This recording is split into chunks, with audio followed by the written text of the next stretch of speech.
Part of the zero waste community for any amount of time, you've probably heard of Who Gives a Crap, a very popular brand of bamboo and recycled toilet paper. You probably know them for their colorful packaging. Here's another, and another. And during this time of year, a lot of us talk about how we love to reuse this as gift wrap, but it's not always cute to have this on the cover of someone's gift. So Who Gives a Crap makes a holiday box every year.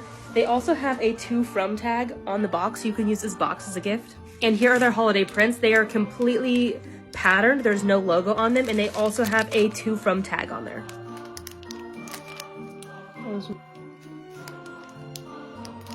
I love when brands encourage us to reuse and make it so easy to do so. So if you're in the market for both toilet paper and wrapping paper, choose Who Gives a Crap.